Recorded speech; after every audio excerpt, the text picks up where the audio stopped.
Benefits of enduring God's chastening. Hello, and welcome to the Manna-to-live-by, one day at a time, 5-minute devotionals. Today is August 20th. The scripture portion for our meditation today is from Hebrews, chapter 12 and verse 7. If you endure chastening, God deals with you as with sons. For what son is there, whom a father does not chasten? Hebrews 12:7.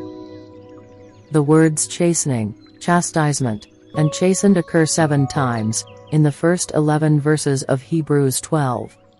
As a result, it is easy for the casual reader to get a wrong impression. He might easily picture God as an angry father who is forever whipping his children. This misconception arises from thinking of chastening as nothing but punishment.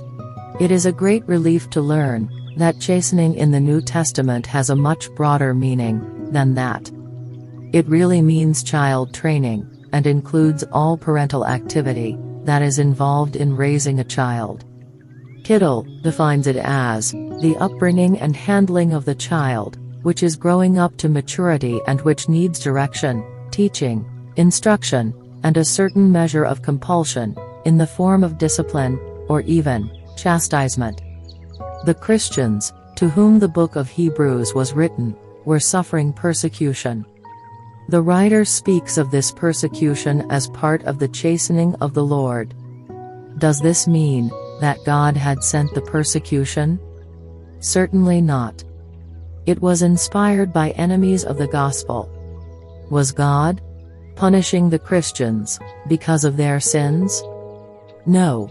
The persecution was probably brought on because of their faithful witness for him. In what sense then could persecution be said to be the chastening of the Lord? In the sense that God allowed it to take place, and then used it as part of his educative program in the lives of his people. In other words, he used the persecution to refine, mature, and conform his children to the image of his Son. It goes without saying that this type of chastening is not pleasant at the time. The chisel deals roughly with the marble. The furnace subjects the gold to intense heat. But it is all worthwhile when the face of the man appears in the marble, and when the gold is purified from dross. It is self-defeating to despise the chastening of the Lord, or to faint under it. The only proper attitude is to remember that God is using it as a training device, than to try to get the maximum benefit from it. That is what the writer means when he says that it yields the peaceable fruit of righteousness to those who have been trained by it. Hebrews 12:11. Let's pray. Lord, help me to understand fully the process and meaning of your chastening, and get the maximum benefit from it, to yield the peaceable fruit of righteousness.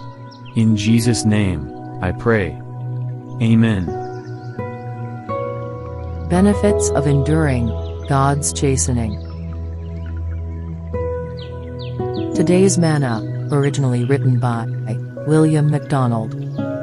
Adapted and developed as Manna-to-live-by, 5-minute devotionals for YouTube, by John Benjamin. For previous days' Manna, please click the channel link given in the description box below.